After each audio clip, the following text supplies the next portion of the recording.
Have you ever loved someone so deeply that their absence left a hole in your breath? You're here, listening, and that means more than you know. If you feel safe in these stories, your one subscribe helps me keep this quiet little corner alive. Thank you for being part of this peaceful world. It was October 3rd, just past 7 p.m., when Sarah Miller stood alone in her Ohio kitchen. Rain tapped against the window like scattered beads, each drop echoing the emptiness she carried. Outside, autumn had painted the world in fiery reds and golds. But inside Sarah's little house, the air felt stale, heavy, like the weight of the secret she cradled beneath her hands. 24 weeks pregnant, a heartbeat fluttering beneath her palm. Yet all she felt was dread. Because 2 weeks earlier, her best friend had vanished. Not a person, a cat. Dobby wasn't just a pet. He was the ginger-striped shadow who'd slept curled against her collarbone every single night since her husband left. The one who'd watched her cry over ultrasound photos, pressing his warm, rumbling body into her shaking hands. The one who'd guarded her like a tiny, fierce sentinel when grief made it hard to get out of bed. Now, his absence was a scream in the silence. Sarah traced the edge of Dobby's food bowl, still sitting by the back door. The ceramic was cold. Dust had settled over the dry kibble, like a cruel layer of frost. She'd searched for him until her voice went raw, calling his name in the woods behind their neighborhood, stapling flyers to rain-slick telephone poles, checking animal shelters until the staff knew her by heart. Nothing. Every night, she replayed the moment she'd last seen him. That overcast Tuesday, when she'd carried groceries inside and left the door ajar for just 30 seconds, long enough for Dobby, her curious, squirrel-chasing adventurer, to slip into the damp afternoon. "It's my fault," she'd whispered to the dark, her hands pressed to her belly. "I failed you both. If you'd seen Dobby, you'd remember 3 things. First, the scar, a tiny white crescent above his left eye, where a tomcat had challenged him as a kitten. Second, his tail, always held high like a banner, the tip twitching like a metronome when he was intrigued. But third, and most unforgettable, was his gaze. Green-gold eyes that held a startling intensity, as if he understood every word you said, as if he'd chosen you, not the other way around. Sarah sank onto the couch, Dobby's favorite fleece blanket still draped over the armrest.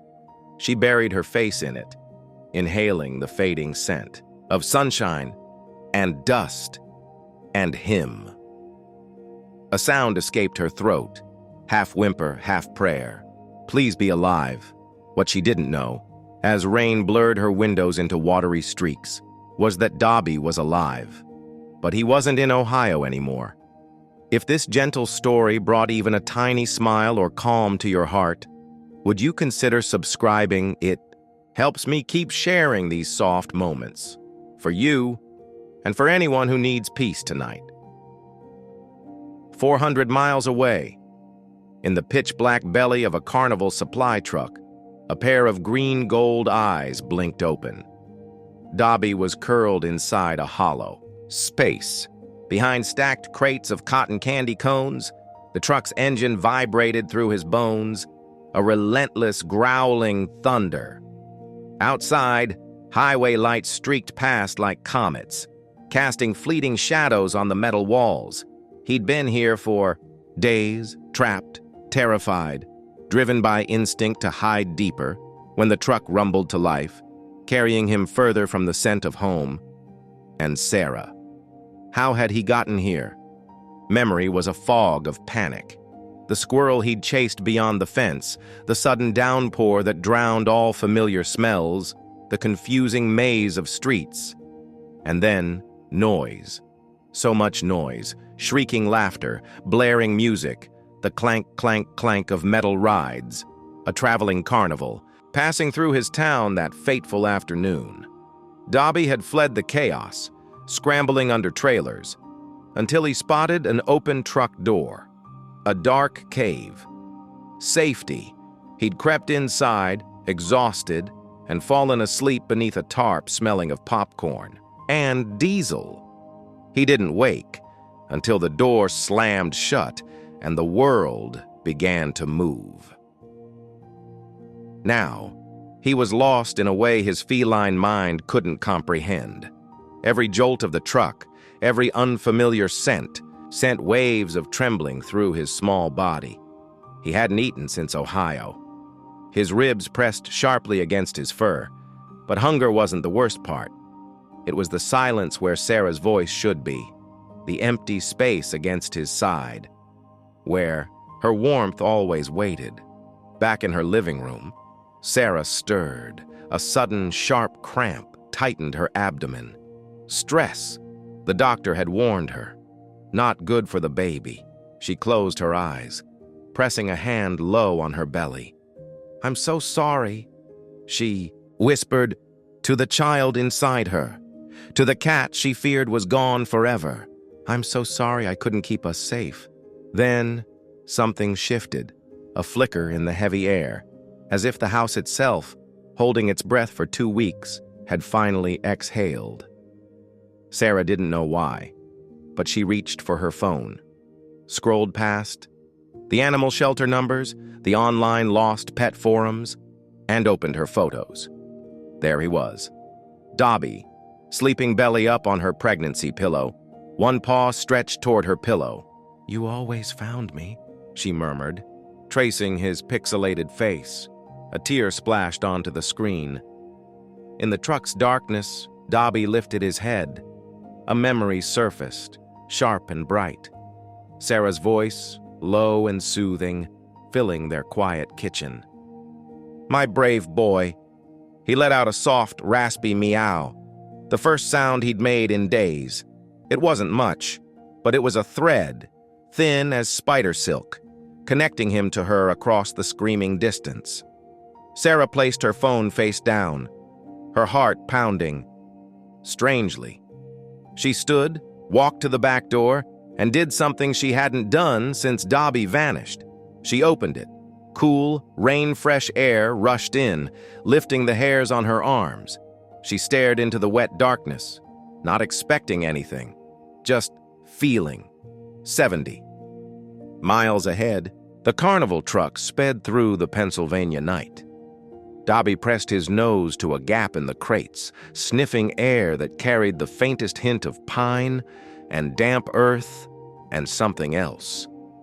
Something that didn't belong in this roaring metal prison. Hope. Fragile, wild, unthinkable. But there, Sarah closed the door, leaning her forehead against the cool wood, a single thought, clear and quiet, cut through her grief. He's coming home. She didn't know how she knew. Only that, in the deepest part of her, where love outlasts logic, she felt it. The first tiny shift. The universe whispering the first word of an impossible story. Far down the highway, Dobby closed his eyes, and for the first time since, the truck door slammed. He slept. Have you ever just known something about a lost pet? Share your story below. The carnival truck shuddered to a stop, its engine coughing like an old man clearing his throat. Dobby's world had been darkness and vibration for 3 days, but now, silence, real silence. Not the empty kind that echoed in Sarah's house, but a thick, waiting quiet, broken only by distant shouts and the groan of metal. He pressed himself deeper behind the cotton candy cones, flattening his ears. The scar above his eye throbbed, a phantom ache from his kittenhood fight. Hide. The instinct screamed through every muscle, but another instinct warred beneath it, fainter, stubborn, find her. Sarah's face bloomed in his memory, her voice a low hum against his fur, her fingers scratching that sweet spot behind his ears. He missed the weight of her hand on his back when she read. The soft snore she denied making, the way she'd whisper "my brave boy" into his fur during thunderstorms. Outside, a door clanged open. Daylight stabbed into the truck's belly, harsh and blinding. Dobby shrank back, his ginger stripes melting into shadow. Boots crunched on gravel, voices boomed, "Unload the cone crates first, Mike!" Cotton candy sells itself in this humidity. The crates shielding him shifted. Suddenly, brutally, light flooded his hiding spot. A man's face appeared, squinting into the gloom. Late 50s, a salt and pepper beard, eyes the color of worn. Denim.Leo. He'd driven carnivals cross-country for 30 years, a roadmap of wrinkles around his eyes from squinting at highways. "Well, I'll be damned," he murmured, his voice gravelly but soft. "Stowaway." Dobby froze, every hair standing on end, his green-gold eyes locked onto Leo's, wide with terror. He didn't hiss, didn't growl, just stopped breathing. A small, trembling statue of fear. Leo didn't reach, didn't make sudden moves. He crouched, slowly, resting his forearms on his knees. "Lost, ain't you, buddy?" His tone was a low rumble, like distant thunder. "Me too, sometimes." He pulled a slightly crushed ham sandwich from his pocket, tore off a tiny piece of meat, and laid it on the truck bed floor, 2 feet away. The smell hit Dobby like a physical force. Salty, rich, real. His empty stomach clenched. But he stayed, put, watching. Always watching. Every time someone subscribes, it's like another little light turns on in this peaceful corner of YouTube. If this story touched you tonight, please stay with me. I'd love to share more soft, sleepy cat tales with you. Back in Ohio, Sarah sat at her kitchen table, a half-peeled orange abandoned on a plate. Morning light filtered through the curtains, dust motes dancing in the beams. It had been 17 days. The hope she'd felt that rainy night, that inexplicable certainty, felt foolish now. Like whispering, a wish into a dandelion, her hand drifted to her belly, where a tiny foot pressed insistently against her palm. "Your brother would have loved you," she whispered, the words tasting like salt. Dobby had been there for every milestone, the first positive test, the blurry ultrasound photo taped to the fridge, the morning sickness days he'd spent curled like a warm loaf against her back. Now, his absence was a fresh bruise every morning. She picked up his favorite toy, a crinkly blue star with catnip stitched inside. It lay limp in her hand. No longer smelling of him, she brought it to her face anyway, inhaling deeply, chasing ghosts. Nothing, just dust and faded mint. A sob caught in her throat, sharp and sudden. "I'm sorry," she choked out. To the empty room, to the baby, to the ginger cat who wasn't there to hear it. "I'm so sorry I lost him." At the carnival grounds in Pennsylvania, Dobby finally moved. Not toward the meat, but sideways, slinking along the truck wall like liquid shadow. Leo watched, utterly still. "Smart fella," he murmured approvingly. Dobby's eyes never left the man. Calculating, assessing. He darted forward, snatched the ham, and vanished behind a stack of folded tents, swallowing it in one desperate gulp. Over the next 3 days, a tentative dance began. Leo left offerings, bits of hot dog, a spoonful of tuna from his lunch, fresh water in a chipped carnival coffee mug. He placed them just inside the truck. Then, sat nearby, pretending to mend ropes, his presence a quiet constant. He talked, not to Dobby directly, but near him, about the miles, the towns that blurred together, the ache in his knees when it rained.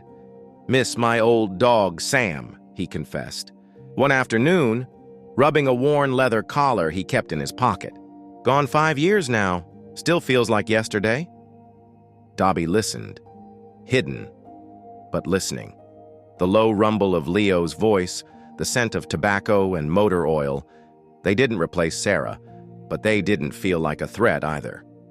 On the 4th, morning, as dew glittered on the grass, Dobby didn't retreat when Leo approached with breakfast. He stayed, crouched low, tail twitching, but present. "There you are," Leo said softly, setting down the mug of water. He noticed the scar then, that tiny white crescent. "Been in a scrap, huh? Know how that feels." He rolled up his sleeve, revealing a thick, ropey scar snaking up his forearm. "Fell off the Ferris wheel platform in '89. Nearly lost the arm." Dobby's gaze flickered from the scar to Leo's eyes. Slowly, trembling, he stretched his neck forward, nose quivering, not touching, just sniffing. Leo held his breath. The air hummed with cicadas, the distant shriek of children on the tilt-a-whirl, the smell of popcorn and damp earth. Back in Ohio, Sarah was sorting baby clothes, tiny socks, soft onesies, a striped beanie. She held a yellow sweater against her cheek, the yarn impossibly soft. A wave of loneliness hit her so hard she swayed. "Dobby loved yarn," she whispered to the empty nursery. He'd sit for hours, watching her knit, batting gently at the moving needles, his tail a slow, contented metronome. She hadn't touched her knitting basket since he vanished.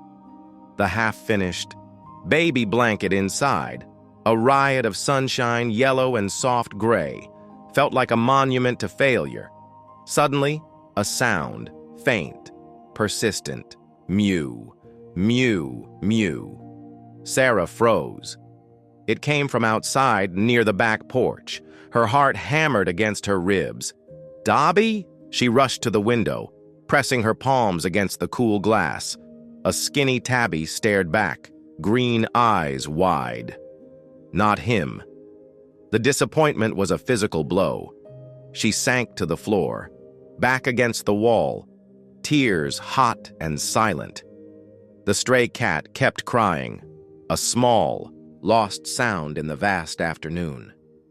Sarah closed her eyes, listening to a plea that wasn't hers to answer. In Pennsylvania, Dobby took another step, close enough for Leo to see the intricate patterns in his ginger fur, the faint white socks on. His front paws, close enough to smell the ham on Leo's fingers. The man stayed perfectly still, a statue of patience. "You're a long way from home, traveler," Leo murmured. Dobby's whiskers brushed Leo's calloused knuckle, just once. A whisper of contact. Then he darted back, vanishing into the shadows of the truck. But something had shifted. That night, as Leo bedded down in his tiny trailer, a soft thump sounded on the metal steps outside. He opened the door a crack.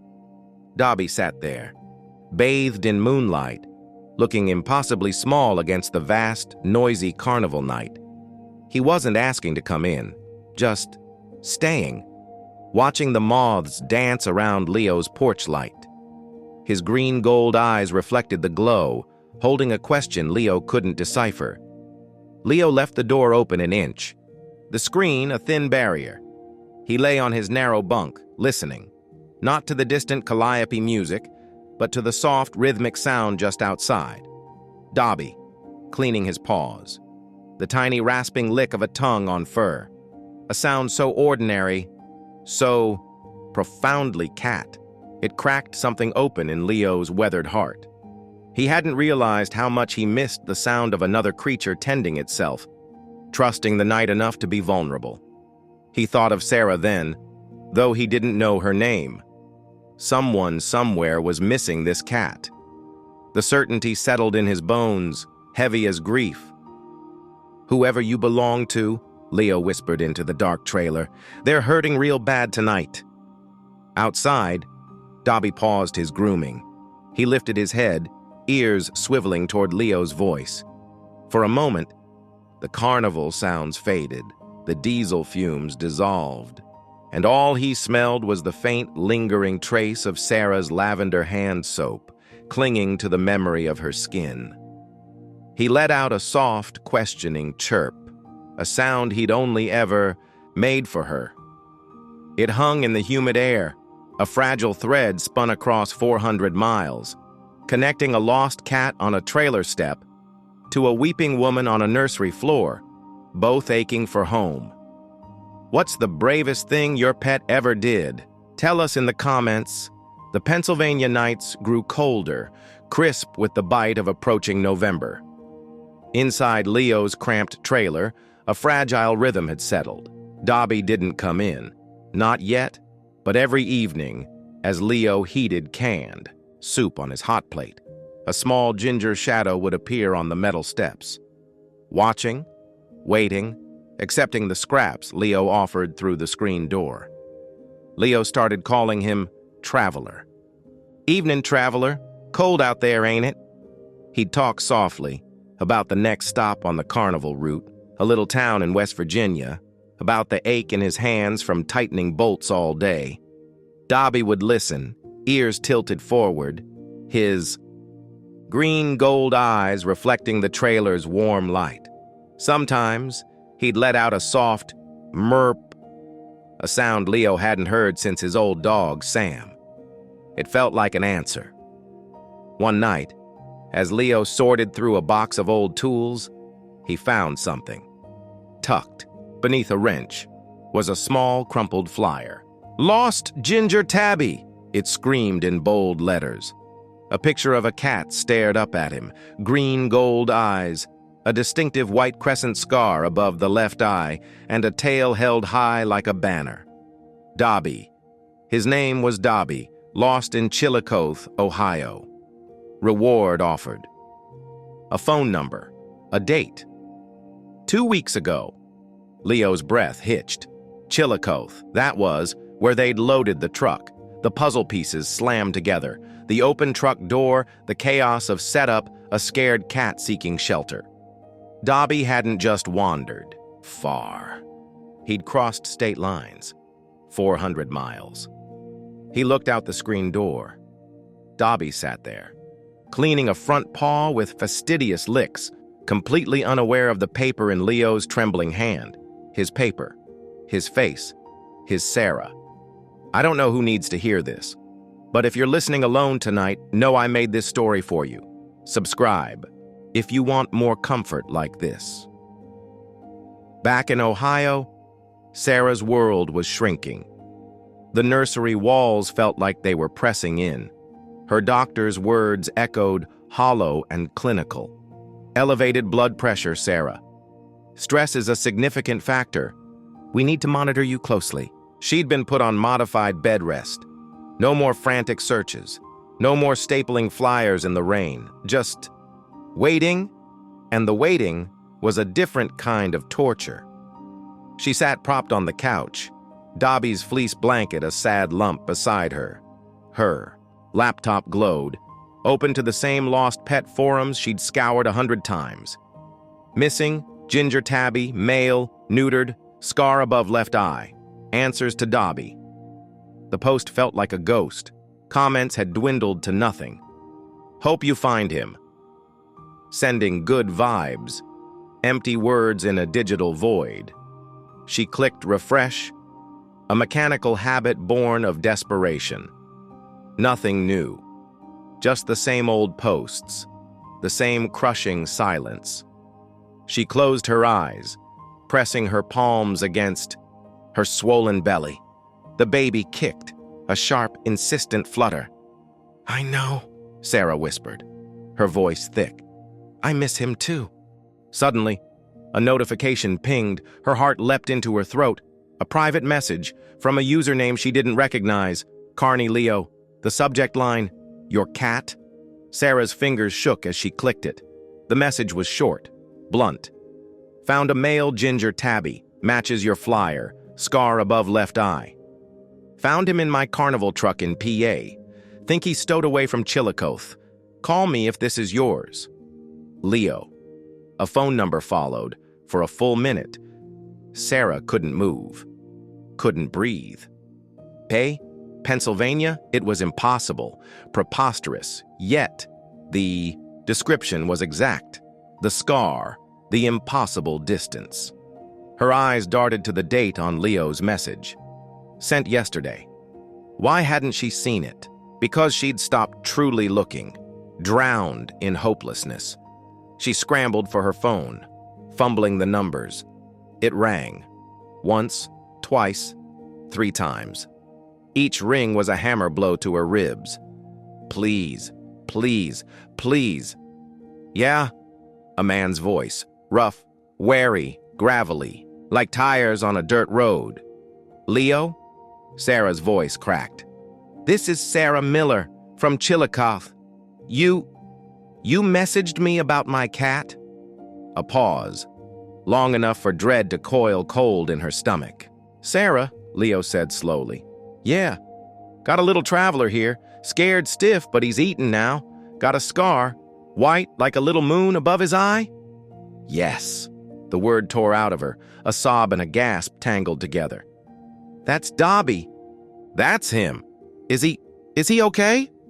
Thinner than he should be, Leo said, his voice softening slightly. But he's tough. Got spirit. Been camping on my steps for days.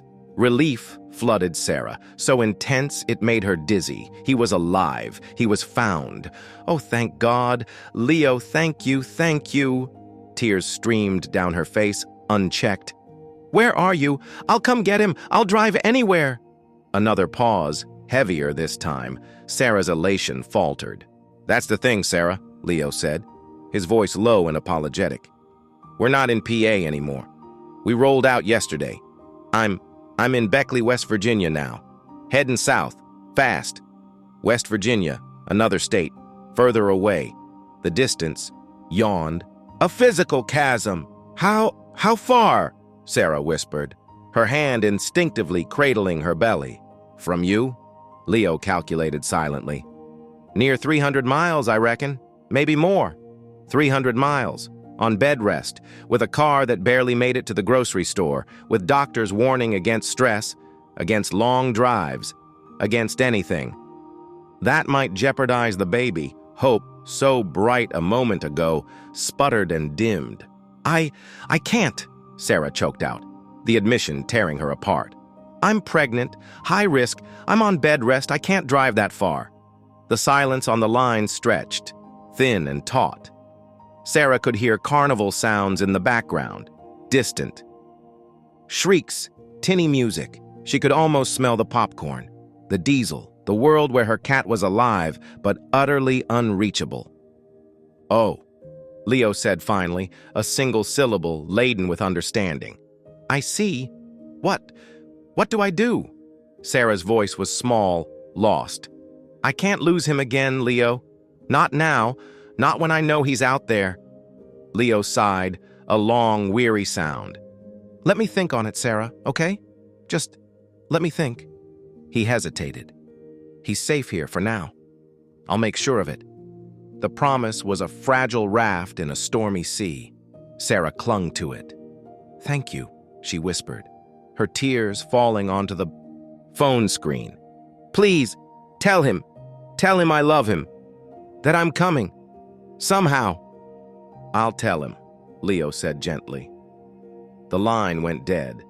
Sarah sat frozen, the dial tone buzzing in her ear. Dobby was alive. He was in West Virginia, and she was trapped in Ohio, by her own body, by the tiny life fluttering inside her. The cruel irony was a knife twist. The baby Dobby had helped her welcome, was now the barrier keeping her from him. Outside Leo's trailer in West Virginia, Dobby paced, restless, agitated. He'd heard the voice, faint, tinny, coming from inside the trailer. But the tone, the cadence, it had vibrated through the metal door, tugging at a deep, primal chord. Sarah. He let out a low, guttural yowl, unlike any sound Leo had heard him make. It wasn't fear, it wasn't hunger. It was pure, distilled longing. He scratched at the screen door, not playfully, but with frantic, insistent claws. Let me in! Let me hear! Leo opened the door. Dobby didn't run. He stood on the threshold, trembling, his green-gold eyes fixed on Leo's face, searching, as if he could read the conversation in the man's weary expression. "That was her, buddy," Leo murmured, his voice thick. "That was your Sarah." He crouched, holding out his hand. "She loves you. She's trying." Dobby took a step forward, then another, into the trailer. For the first time, he didn't explore. He walked straight to Leo's bunk, where the man's old denim jacket lay crumpled. He sniffed it, intently, purposefully. Then, he did something extraordinary. He climbed onto the bunk, circled once, twice, and settled onto the jacket right over the left pocket. The pocket where Leo kept Sam's old leather collar. He tucked his nose under his tail, closed his eyes, and let out a sigh so deep it seemed to come from his bones. Leo watched, a lump forming in his throat. The cat wasn't just seeking warmth. He was seeking the scent of another beloved creature, a scent woven into the fabric. Scent of home, of loyalty, of loss. It was a mirror. Dobby, drawn to the ghost of Leo's dog. Sarah, aching for her lost cat. Leo himself, caught in the middle, carrying the weight of both absences. He picked up his road atlas, its pages worn soft at the edges. Ohio, West Virginia. 300 miles of highway, hills, rivers. An impossible distance for a pregnant woman on bed rest. An impossible journey to ask of a traumatized cat. He traced the route with a calloused finger. Beckley to Chillicothe. The carnival was scheduled to stay here 3 more days. Then, south to Georgia, further away, always further. Dobby lifted his head, his gaze locking onto the atlas in Leo's hands. He let out another soft murp. Not a question, a statement, as if he understood the lines on the page, the spaces between, as if he knew the only way home was through the heart of a stranger. Leo looked from the cat to the atlas, to the phone number scribbled on the lost flyer. The quiet trailer hummed with the tension of 1,000 unsaid things. The carnival roared outside, a world of temporary thrills. But inside, a silent pact was forming. One broken man, one lost cat, and 300 miles of impossible road. The first twist wasn't just Dobby's journey. It was Leo's, and it was just beginning.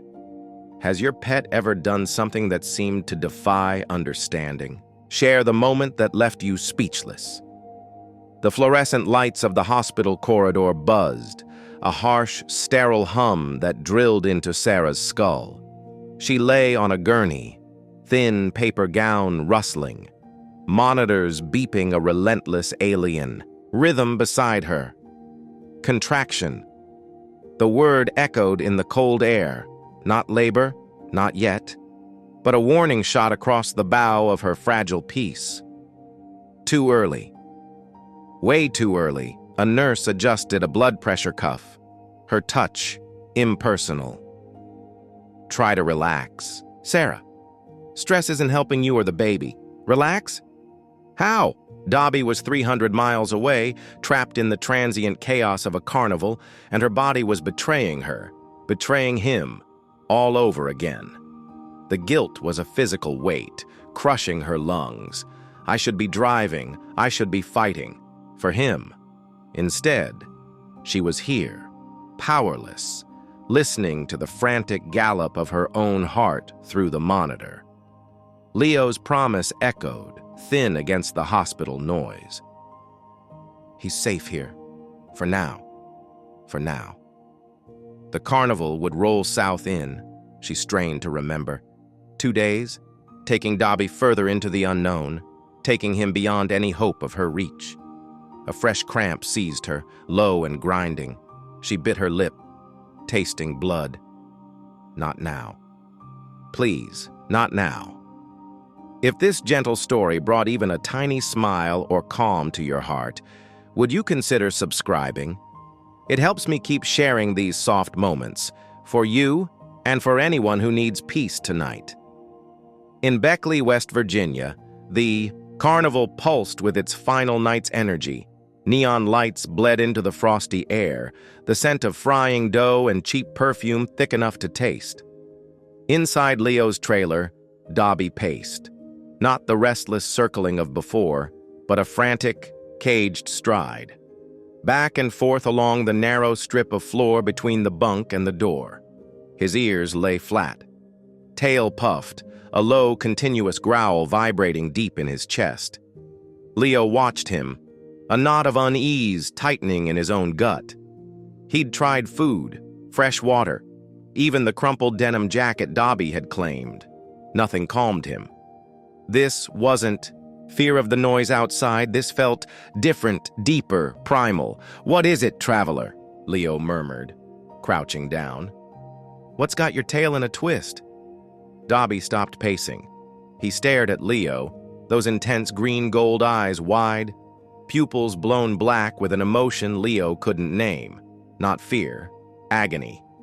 He let out a yowl, long and piercing, a sound that cut through the tinny carnival music drifting through the walls.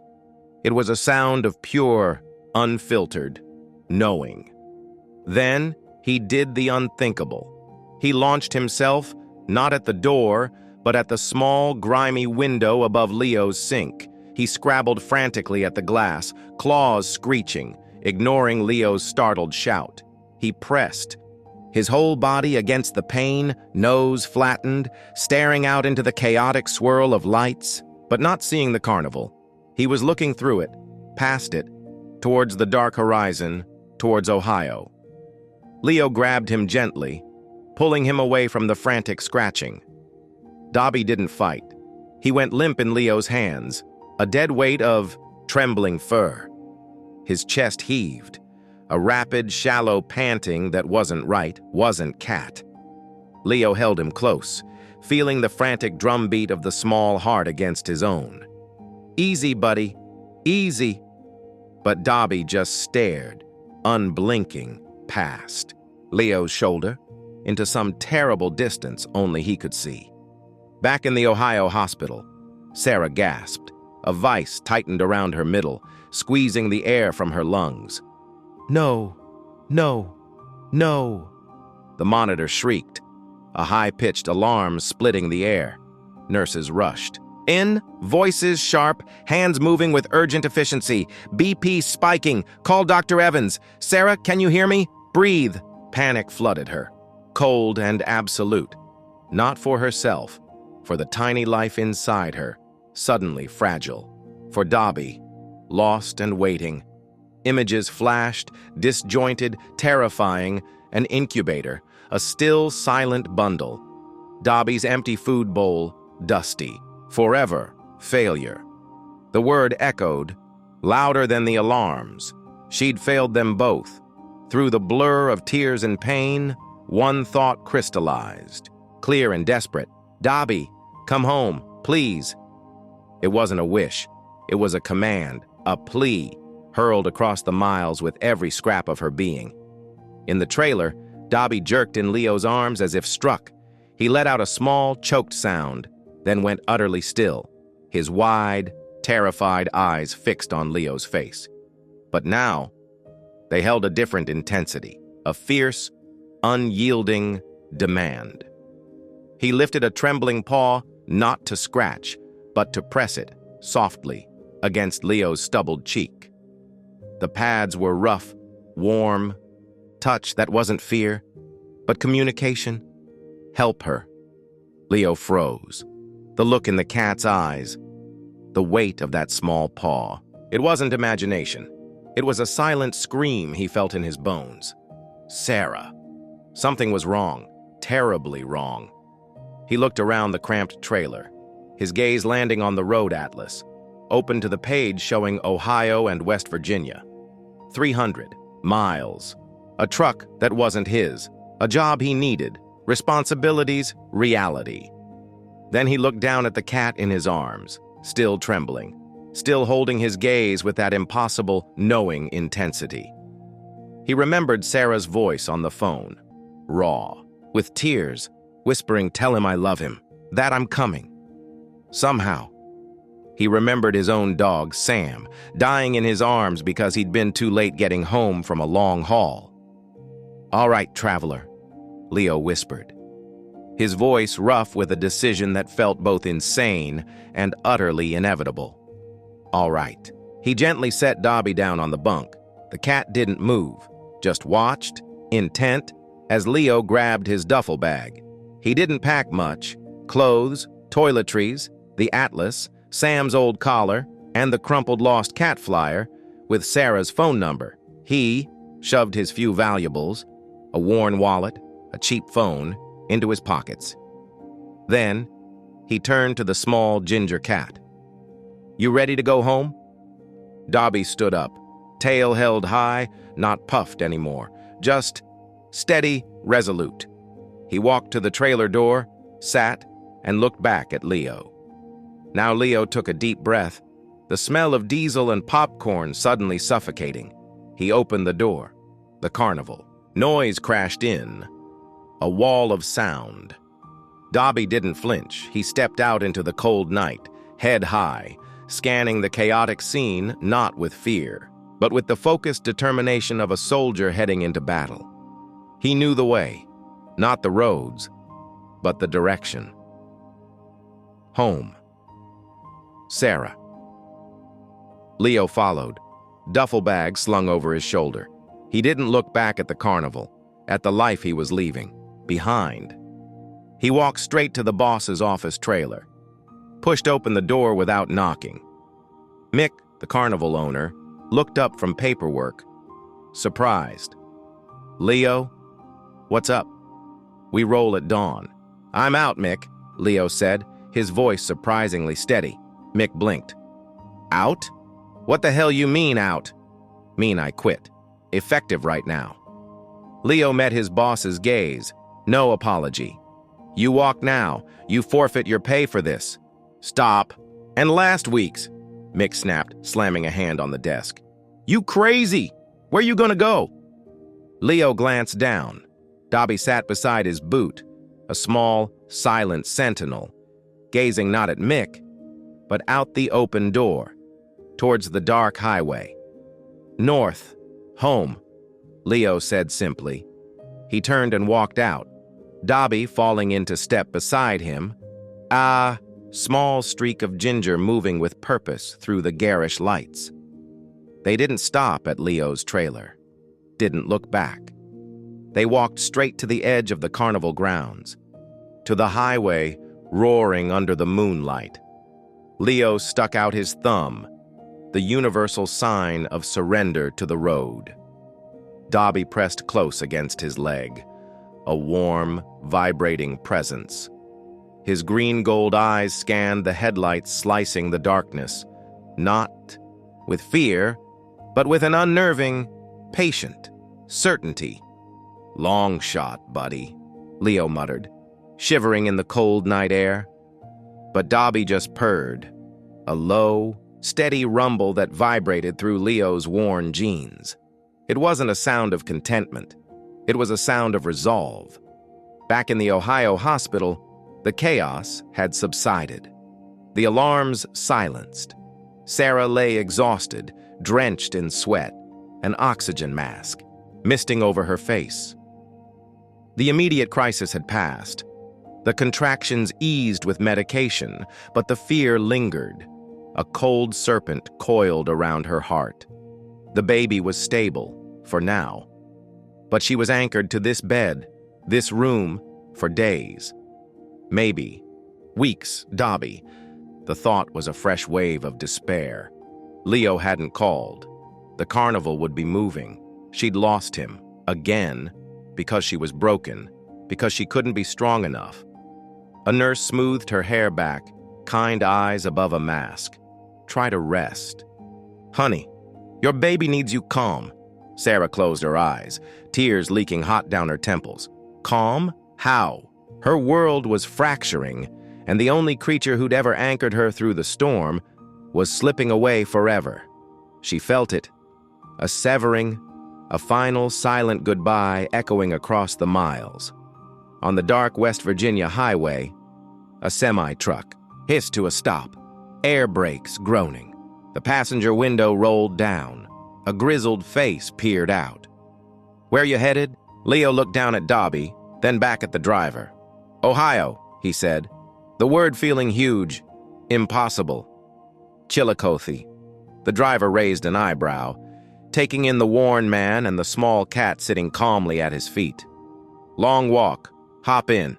Got room as far as Columbus." Relief, sharp and sudden, flooded Leo. He scooped Dobby up. The cat didn't struggle. He settled in Leo's arms, his gaze fixed on the open truck door, the warm, dimly lit cab beyond, a step closer. As Leo climbed in, settling Dobby on the seat between him and the driver, the cat did something remarkable. He turned, not towards the warmth, not towards the new human, but pressed his face against the cold glass of the passenger window. He stared out, north, into the black void. His purr, that deep, resonant rumble, never stopped. It filled the cab, a steady, vibrating promise carried on diesel fumes and hope. Sarah stirred in her hospital bed. The oxygen mask felt stifling. She pulled it aside, just for a breath. The air tasted stale, medicinal, but deep within the exhaustion, beneath the crushing weight of fear, a tiny, impossible spark flickered. Warmth, like the memory of ginger fur pressed against her cheek, like the ghost of a purr, vibrating through her bones. She placed a hand on her belly. "Hold on," she whispered, to the baby, to the cat she couldn't reach, to the frayed thread of hope. Just hold on. Outside the semi-truck, headlights carved a path through the Appalachian night. Inside, a lost cat watched the miles unravel, his purr a silent engine, driving them home. "When did you know your pet? Chose you? Tell us your moment of recognition." The semi-truck thrummed, a deep, constant vibration that seeped into Leo's bones. Outside, the Appalachian Mountains blurred past, dark silhouettes against a pre-dawn sky smudged with violet and gray. Inside, the cab, warmth radiated from the vents, smelling of stale coffee and diesel. And beside Leo, on the worn vinyl seat, Dobby sat, not sleeping, not pacing, just watching. His green-gold eyes fixed on the unspooling highway, the white lines flickering like dashed hopes in the headlights. His tail lay still, a ginger comma against the dark seat. The driver, Hal, a man of few words etched into the lines of his face, glanced over. "Quiet, fella," he grunted, nodding at Dobby. "Most cats would be yowling their heads off in a rig." Leo stroked Dobby's head, his fingers tracing the familiar white crescent scar. "He's got somewhere to be," Leo murmured. It sounded simple. It felt anything but. The weight of his choice pressed down, quitting his job, forfeiting pay, hitchhiking into uncertainty with a cat he barely knew. He felt unmoored, a drifter again, but tethered by a responsibility he hadn't asked for. "Why am I doing this?" The question echoed. Sam's collar in his pocket felt heavy. He remembered the helplessness, the miles too long, the goodbye he couldn't say. He wouldn't let Sarah live that. He wouldn't let Dobby die in some strange place, unclaimed. Dobby leaned into Leo's touch, a soft purr, starting, low and resonant. It wasn't the frantic vibration of fear from the trailer. It felt steadying, thank you. The thought bloomed in Leo's mind, absurd but undeniable. He looked at the cat, truly looked. The thinness was still evident, ribs too close beneath the fur, but the terror was gone, replaced by a profound, exhausted focus. Home wasn't just a place, it was Sarah, and every mile brought him closer. Every new subscriber is like a warm cup of tea to my soul. It keeps this little channel going. If you felt something from this story, I'd love for you to stay in. The Ohio hospital, silence had a different texture. No alarms, just the soft hiss of oxygen, the rhythmic beep of Sarah's heart monitor. Dawn painted the room in pale, watery light. She was propped up, an IV line taped to her hand, a fetal monitor belt snug around her belly. Exhaustion etched deep shadows under her eyes, but the crushing panic had receded, leaving a hollowed-out calm. The baby was quiet, resting. A small mercy. Sarah traced the outline under the thin hospital blanket, her fingers trembling. "We're okay," she whispered, the words fragile as spun glass. "Just hold on." Her gaze drifted to her phone. Silent on the bedside table. No call from Leo. No news. The fragile thread of hope felt thinner than ever. Had she imagined his willingness? Had the carnival already rolled south, taking Dobby and Leo's promise? With it, a nurse entered, soft-soled shoes squeaking on the linoleum. "How's our mama doing?" she asked cheerfully, checking the monitors. "Tired," Sarah admitted, her voice raspy. "That's the meds and the scare," the nurse said kindly, adjusting the IV drip. "But baby looks good. Strong heartbeat. You did the right thing. Coming in." Sarah nodded, tears pricking. I need to be out there." The nurse paused, her expression softening. "Out there looking for your cat?" Sarah's breath hitched. He's so far, and someone found him, but I can't get to him." The helplessness washed over her anew. The nurse squeezed her hand. "Sometimes, honey, the bravest thing we can do is stay put. Trust that the people who care will find a way." She nodded toward Sarah's belly. "This little one needs you here, right now. That's your journey." The words landed, heavy with truth.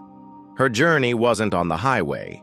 It was in this bed, in this stillness, protecting the tiny life depending on her. The guilt over Dobby warred with the fierce, primal need to shield her child. It felt like an impossible choice, tearing her in two.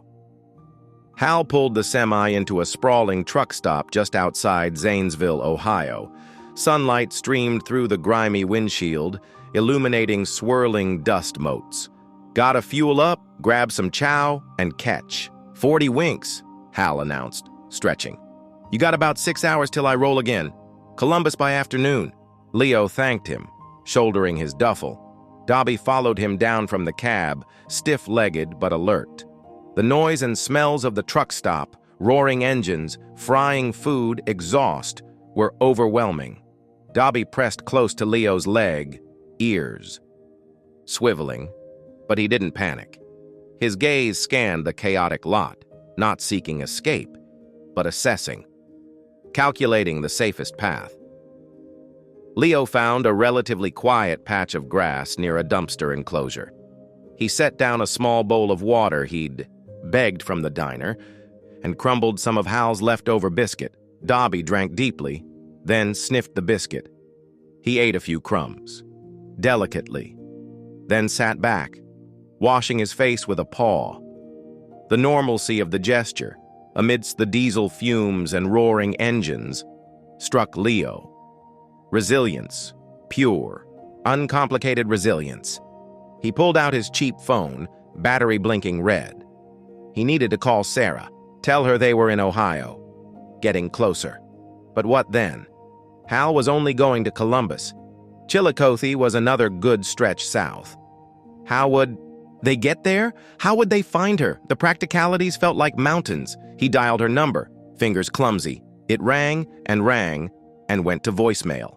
"Sarah, it's Leo. We're in Ohio, Zanesville, headed for Columbus. He's okay. Hanging in there. Call me back when you can." He hung up, a fresh wave of helplessness crashing over him. He was so close, yet still impossibly far. Dobby finished washing. He walked over to Leo, who sat slumped on the curb, duffel bag between his feet. The cat didn't rub against him or purr. He simply sat down beside him, close enough that their shoulders almost touched, and stared out across the vast expanse of asphalt towards the southbound lanes. His stillness wasn't passive. It was waiting, patient, certain, as if he knew the next step would reveal itself. Back in the hospital, Sarah stirred from a fitful doze. The vibration of her phone on the bedside table jolted her, a voicemail notification. Leo. Her heart leapt. She fumbled for the phone, pressing play, holding it close to her ear, his gravelly voice, tired but steady. We're in Ohio, Zanesville, headed for Columbus. Dobby's, he's okay, hanging in there.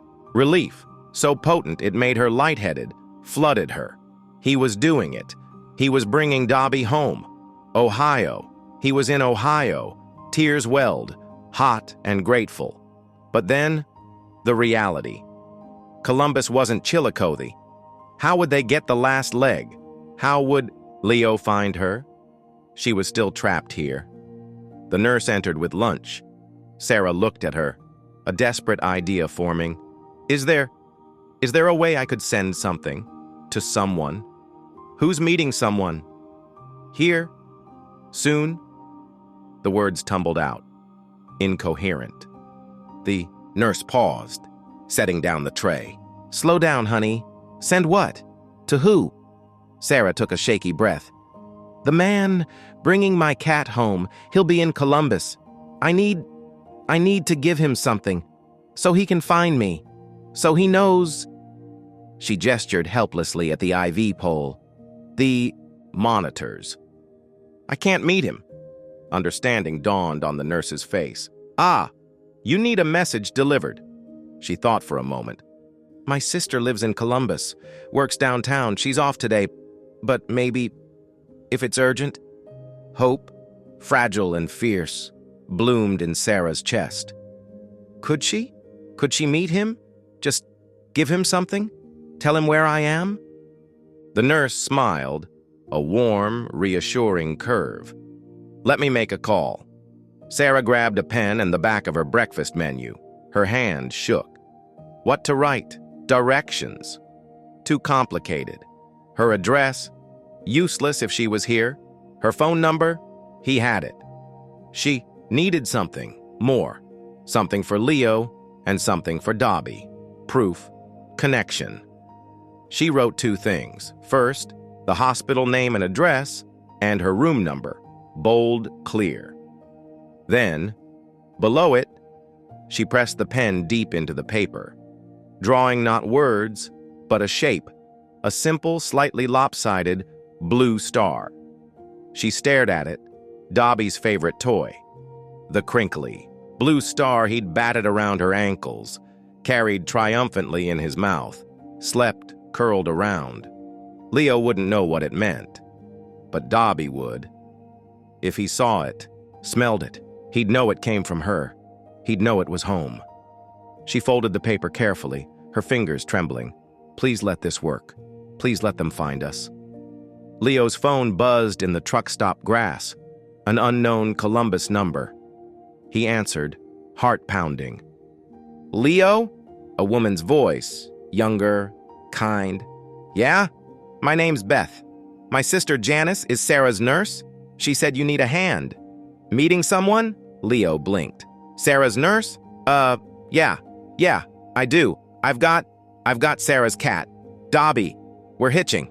Should be in Columbus this afternoon, but then I gotta get to Chillicothe, to Sarah. She's in the hospital. I know, Beth said gently. Sarah sent something for you, with Janice, for you, and for Dobby. Where can I meet you? Leo looked around the chaotic truck stop. The big diner? The Crossroads Cafe? In about 3 hours? I'll be there, Beth promised. Look for a red sedan. And Leo, thank you for doing this. The line went dead. Leo stared at the phone. Dobby looked up at him, head tilted. Leo sank back onto the curb, the duffel bag a solid weight against his leg. The mountains of logistics hadn't vanished, but a path. A fragile, improbable footbridge had appeared across the chasm. Strangers helping strangers because of a cat, because of love. He looked down at Dobby. The cat's gaze was steady, unwavering. He hadn't needed the phone call. He hadn't needed the plan. He'd just known they were getting closer. Known Sarah was waiting. Known the way home wasn't just a route on a map, but a current they were riding, carried by something bigger than miles. Leo reached out, not to pet, but to rest his hand lightly on Dobby's back. He felt the purr start again, a deep, warm vibration against his palm. It resonated through his own weary bones. For the first time since leaving the carnival, a fragile peace settled over him. Not certainty, but trust in the journey, in the cat beside him, in the unseen threads connecting them all. The road ahead was still long, but the direction was true. South, towards home, towards Sarah. Dobby closed his eyes, leaning slightly into Leo's hand. The Ohio sun, pale but persistent, warmed his ginger fur. The rumble of trucks, the shouts of drivers, faded into a background hum. He could almost smell it now, beneath the diesel and fried food, a faint, sweet trace of lavender soap and the warm, safe scent of Sarah's skin. He purred louder, a quiet engine of hope. Idling. In the morning light, what's the one object your pet treasures most? Describe it in the comments. The red sedan pulled into the Crossroads Cafe parking lot precisely at 2 p.m. Beth stepped out, a woman with kind eyes and Sarah's nurse's warm smile. She scanned the truck stop chaos, then spotted them. A weathered man sitting on a curb, duffel bag beside him, and a ginger cat sitting upright and alert, like a small, furry sentinel. "Leo," she called out, approaching cautiously. Leo stood, dusting off his worn jeans. Dobby remained seated, but his tail gave a single, sharp twitch. His green-gold eyes tracked Beth, assessing, unafraid. "Beth, thanks for coming." Leo's voice was rough with fatigue and road dust. Beth smiled, her gaze immediately drawn to Dobby. "Oh, wow. He's exactly like his picture. Hello, Dobby." She crouched slowly, holding out her hand, palm down. Dobby sniffed the air. Then, incredibly, he stretched his neck forward, delicately touching his nose to her fingertips. A quiet murp escaped him. "He's beautiful," Beth breathed. "And Sarah, she's just desperate to see him. Here." She pulled a folded piece of paper from her purse. "She asked me to give you this." Leo took it, unfolding the diner menu scrap. He saw the hospital name, address, room number, clear, directions. Relief washed over him, immediate and profound. Almost there. Then his eyes dropped to the bottom, a simple hand-drawn blue star, slightly lopsided. He frowned. "What's this?" Beth's smile softened. "That's for him," she said, nodding at Dobby. "It's important. Sarah said he'd know." Leo looked down at the cat. Dobby's attention was fixed, utterly wrapped on the paper in Leo's hand, not on the writing, on the star. His nostrils flared, quivering intensely. A low sound started in his chest. Not quite a purr, not quite a whine, a vibration of pure recognition. Leo crouched, holding the paper flat. "Look, traveler, it's from her." Dobby didn't need prompting. He stepped closer, his entire body trembling. He lowered his head, not to sniff the paper, but to press his cheek, his temple, right against the drawn blue star. He rubbed slowly, deliberately, back and forth. A deep rumbling purr erupted, louder than Leo had ever heard, shaking the small cat's thin frame. It wasn't just recognition, it was memory. It was home, embedded in the scent of Sarah's hand on the paper. In the very shape of that star was the crinkly toy he'd carried, bathed, slept with, the scent of lavender soap, of Sarah's lap, of safety. Beth gasped softly, her hand flying to her mouth. "Oh?" Leo felt a lump rise in his throat. He understood now. This wasn't just a drawing. It was a key, a bridge made of scent and memory, spanning the final miles. Dobby wasn't just going to Sarah. He was going home. The star was the map his soul had been following all along. Every new subscriber is like a warm cup of tea to my soul. It keeps this little channel going. If you felt something from this story, I'd love for you to stay. The drive to Chillicothe in Beth's sedan was quiet. Dobby sat on Leo's lap, no carrier needed. He stared out the window, watching the Ohio countryside blur past, fields giving way to familiar suburban sprawl. His purr was a constant, steady hum, but his body was tense, vibrating with suppressed energy. He knew every mile marker, every passing car brought the scent in the air closer. Sarah. Home. Leo watched the cat, then the road signs. Chillicothe, 10 miles. Nerves twisted in his stomach. What would Sarah be like? Weak? Frightened? Angry he'd taken so long? He looked down at Dobby, rubbing the white crescent scar absently. Almost there, buddy. Almost home. Dobby turned his head, looking up at Leo. His green-gold eyes held an intensity that stole Leo's breath. It wasn't just anticipation. It was gratitude, deep, wordless, profound. He butted his head gently against Leo's chest, a gesture usually reserved for Sarah. Then he turned back to the window, tail twitching like a metronome counting down the seconds. Beth pulled into the hospital parking lot. The sterile, imposing building felt alien after the open road. Leo gathered his duffel, took a deep breath. Dobby stood on the passenger seat, ears pricked forward, every muscle coiled. He sniffed the air, his whole body quivering. The scent was here, strong, close. Sarah. Beth led them through sliding doors into the bright, antiseptic-scented lobby. The noise, the people, the rolling. Gurneys should have terrified Dobby, but he didn't flinch. He walked beside Leo, head held high, tail a confident banner. His focus was absolute. He pulled slightly ahead, as if tugging Leo along an invisible thread. He knew the way, not the turns, but the pull. The scent grew stronger with every step down the echoing corridor. Lavender soap. Sarah. Home. They reached room 312. The door was slightly ajar. Leo hesitated, suddenly unsure. This wasn't his moment.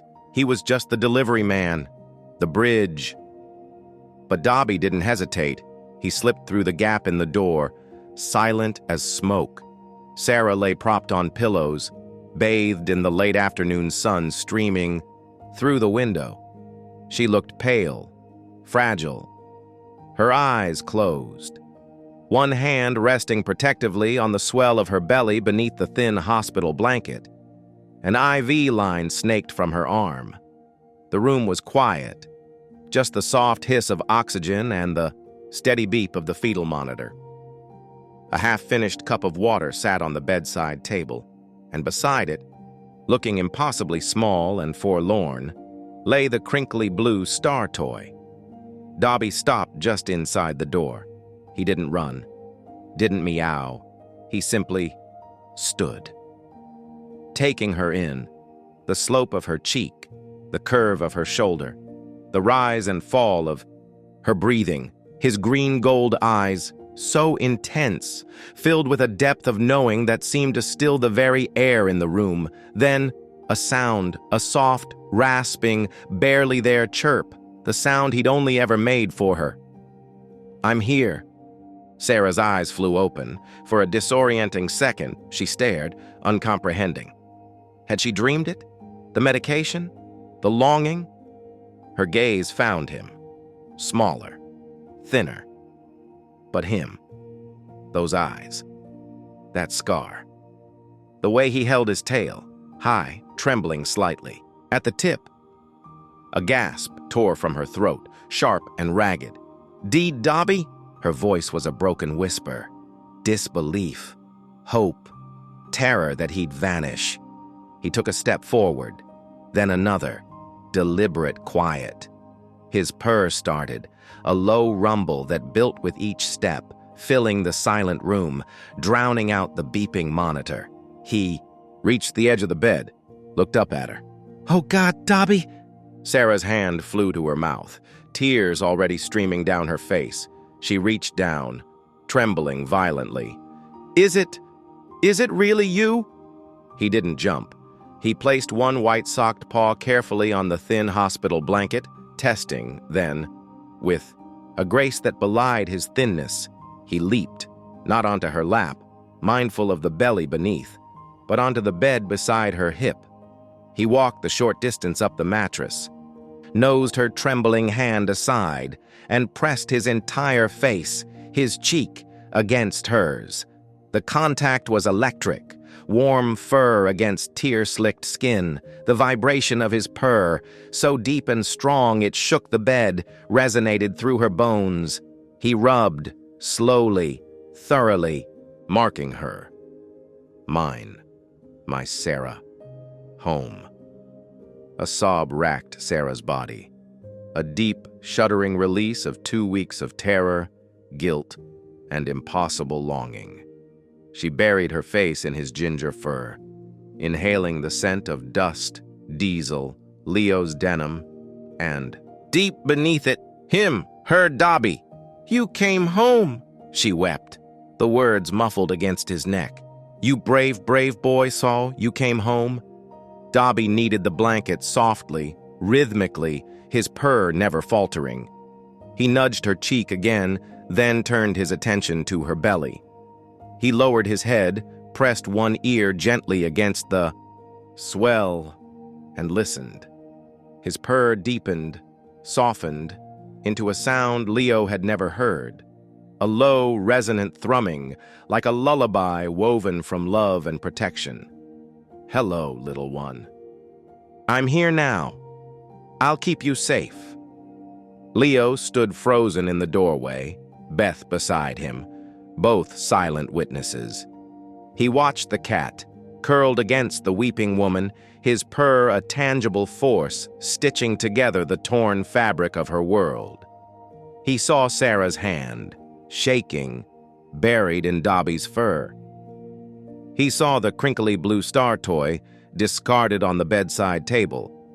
Its purpose served. And he saw something else, something he hadn't noticed in the truck, or the carnival, or the frantic journey.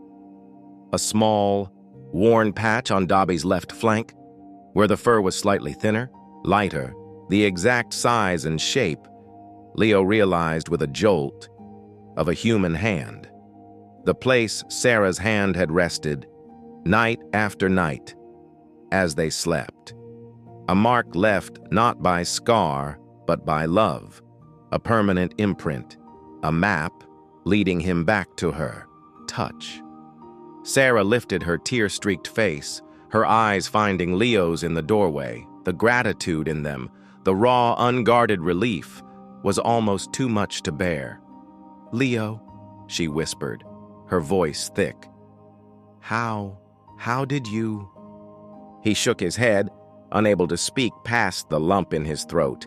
He gestured, not to himself, but to the cat purring against her, to the cat who'd known the way, who'd navigated by stars drawn in scent and memory, who'd never truly been lost, just journeying. The final gift wasn't the reunion. It was the revelation etched in fur and love. Home isn't a place on a map. It's the hand that fits the patch worn on your side. It's the scent that guides you through darkness. It's the purr that stitches broken hearts back together, one resonant thrum at a time. Dobby lifted his head from Sarah's belly, looked at Leo, and gave one slow, deliberate blink. His green-gold eyes held the quiet certainty of mountains, the depth of oceans crossed. "Thank you for the ride." Then he tucked his nose back against Sarah's cheek, his purr deepening, a warm engine of home, finally, blissfully, idling. In the sunlit silence, where does your pet leave their most cherished love mark on you? A worn spot on the couch? A permanent indentation on your heart? Share below, the hospital room, once a cage of sterile fear, transformed. Sunlight, thick and golden with late afternoon, pooled on the floor.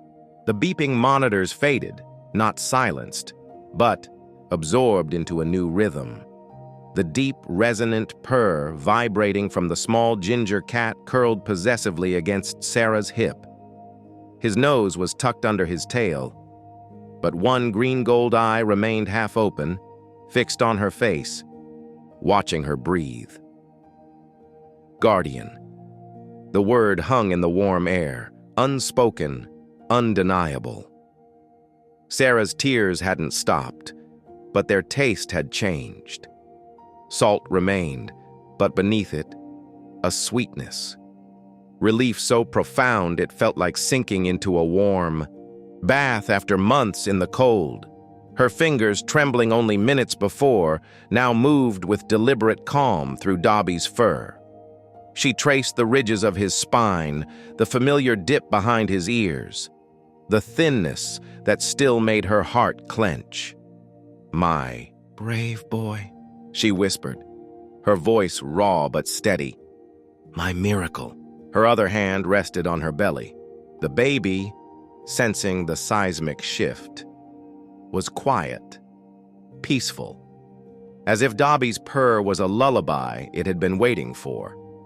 Leo lingered in the doorway, a silent silhouette against the bright hall. He felt like an intruder on a sacred moment. The intensity of their reunion, the raw, wordless communication between woman and cat, left him breathless. He'd been the bridge, yes, but the connection, the love, that was entirely theirs. He took a step back, ready to vanish as quietly as he'd appeared. Sarah's voice stopped him. "Leo." It wasn't a command, but an anchor. She looked at him, tears still glistening on her cheeks, but a smile, tentative, real, touched her lips. "Please, come in." He hesitated, duffel bag suddenly heavy in his hand. Dobby lifted his head, stretched, and gave Leo one slow, deliberate blink. "Stay." Leo stepped into the room. The air hummed with a quiet energy, relief, exhaustion, and something else. Belonging. He didn't know where to put himself. He settled awkwardly on the edge of the single visitor's chair, setting his duffel on the floor. "How?" Sarah asked, her gaze shifting from Dobby's contented face to Leo's weary one. "How did he do it?" Leo looked down at his rough hands. How to explain the impossible journey, the hitchhiking, the truck stop vigils, the cat who seemed to navigate by an internal star? "He knew," Leo said simply, his voice gravel soft. "The whole time. He just knew the way. I just drove." He met her eyes. "He felt you calling him, Sarah.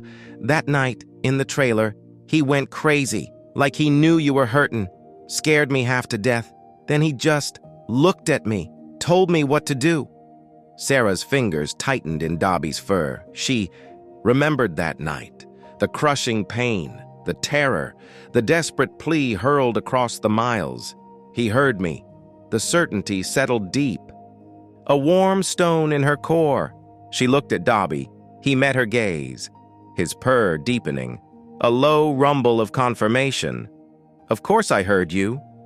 And the star. Leo pulled the crumpled diner menu scrap from his pocket. The blue star was slightly smudged now, from Dobby's cheek pressing against it. He knew this, didn't he? "What is it?" Sarah reached for the paper, her fingers brushing Leo's. A spark of shared understanding passed between them, brief but potent. She held it so Dobby could see. His purr hitched, then resumed louder. He nudged the paper with his nose. "His favorite toy," Sarah said softly, a fresh tear escaping. "A crinkly blue star. He carried it everywhere, slept with it.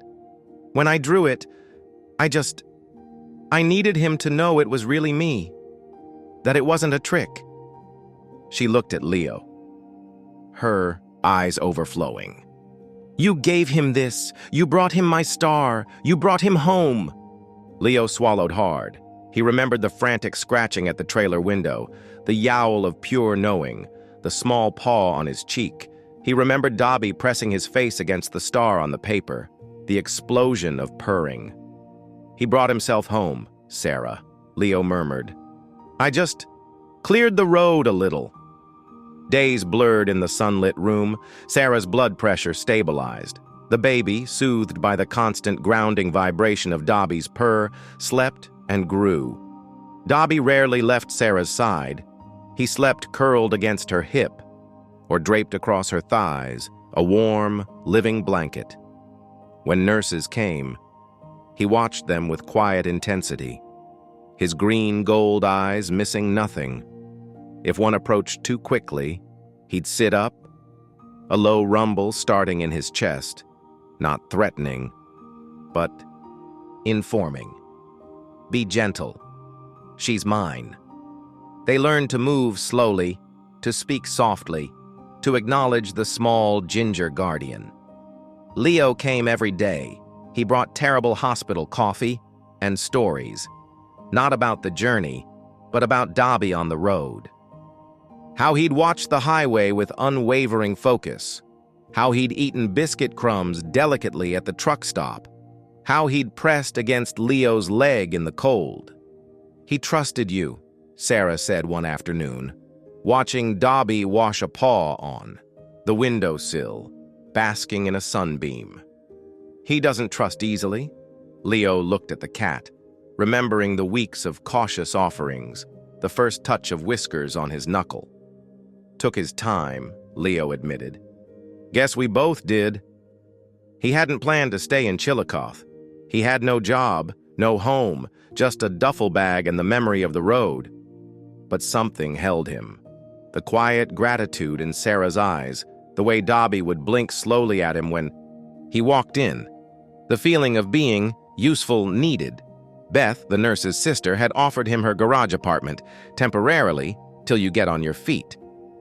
It felt like a thread, tenuous, but real. The morning Sarah was discharged dawned clear and cold, true November air, sharp with the promise of frost. Sarah dressed slowly, her movement still careful, her hand often drifting to rest on Dobby's, back where he sat vigil on her overnight bag. Leo carried her things down to Beth's waiting car. Dobby followed, tail high, riding in Sarah's arms, his gaze sweeping the hospital corridors as if memorizing the path of their escape. Home. Sarah's little house smelled of dust and stillness and absence. She stood in the doorway. Dobby clutched to her chest, taking it in. The empty food bowl by the back door, the fleece blanket still draped on the couch, the half-finished baby blanket spilling from her knitting basket. The weight of the weeks pressed down, a crushing loneliness echoing in the quiet. Rooms. Then, Dobby wriggled gently. She set him down. He didn't run to explore. He walked, deliberately, to the center of the living room rug. He stopped, lifted his head, and sniffed the air, deep, long, filling his lungs with the scent of home, dust, sunshine on wood floors, lavender soap lingering in the upholstery, them. He closed his eyes. A shudder ran through him, from whiskers to tail tip. Then, he let out a sound, not a meow, not a purr, but a long, low, trembling sigh, a sound of utter, bone-deep release. He was home, not just in the building, but in the molecules of the air, in the silence that was no longer empty. He walked to his fleece blanket, circled 3 times, and sank down, melting into the fabric with a groan of pure contentment. His purr started, a deep, resonant engine kicking to life, filling the house with its familiar song. Sarah watched, tears welling again. But this time, they were pure sweetness. The house breathed again. She breathed again. She looked at Leo, standing awkwardly in her doorway, duffel bag at his feet. "Stay," she said, the word leaving her lips before she could think. "For lunch? Please, I need to hear the rest. About the carnival truck, about the highway." Leo hesitated. He looked at Dobby, blissfully asleep on his blanket, the very picture of peace. He looked at Sarah, her face still pale, but lit from within by a joy he hadn't seen before. He looked at the worn spot on Dobby's flank, visible, now in the sunlight streaming through the window, the perfect size for Sarah's hand, a map, a compass, a love mark worn into his very being. "All right," Leo said, a small, hesitant smile touching his own weathered face. "I reckon I can stay for a bit."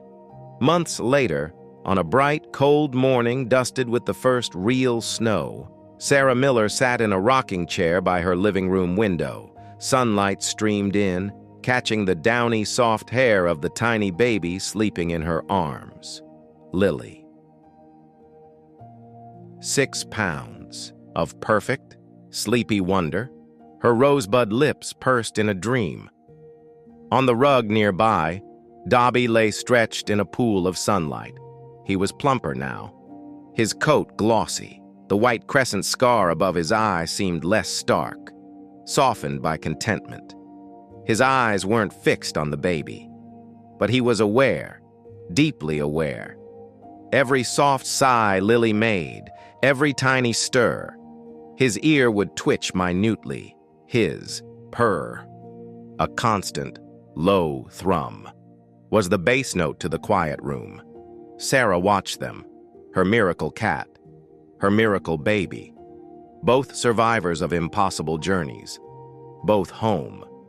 The fear, the guilt, the crushing loneliness of those weeks without Dobby, they hadn't vanished, but they were woven now into a stronger fabric, a tapestry of resilience, of love that crossed state lines, of the quiet courage found in a pair of green gold eyes staring down a highway. She thought of Leo, not drifting, not lost. He was down the street, in Beth's garage apartment, which had become more permanent. He'd found work fixing things at the local community center. He came for dinner every Sunday. He brought Dobby the expensive tuna. He held Lily with a surprising gentleness, his rough hands careful on her tiny back. He called Dobby Traveler still. Dobby always blinked slowly at him, a silent acknowledgement of the road they'd shared. The meaning wasn't loud. It wasn't in dramatic rescues or grand gestures. It was in the quiet purr vibrating through the floorboards. It was in the worn spot on a cat's flank, shaped by a loving hand.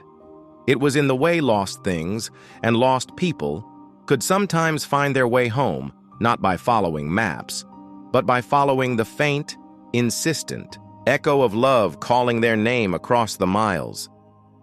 It was the understanding that home isn't just a place you live. It's the creature whose purr syncs with your heartbeat. It's the hand that fits the mark worn on your side. It's the quiet certainty that no matter how far you wander or how lost you feel, the scent of love, like lavender soap on warm skin, will always lead you back. Dobby stood up, stretched languidly, and padded silently across the rug.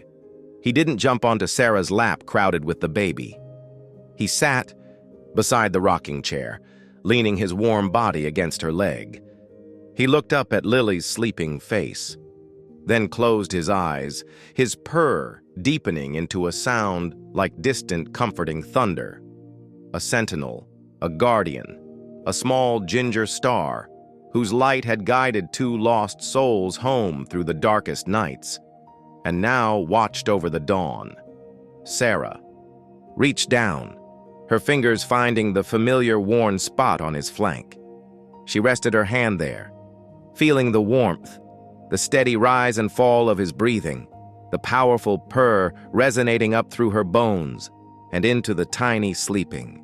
Baby in her arms, a perfect fit, a circle, soft, warm, and finally, complete. You stayed till the end. Thank you. If this story felt like a soft hug or a warm purr in your heart, subscribing lets me bring you more quiet moments like this. It keeps this peaceful corner glowing. For you. And for anyone who needs a reminder that love finds a way, linger with us. What quiet act of love from your pet anchors you most? Share your moment of peace below.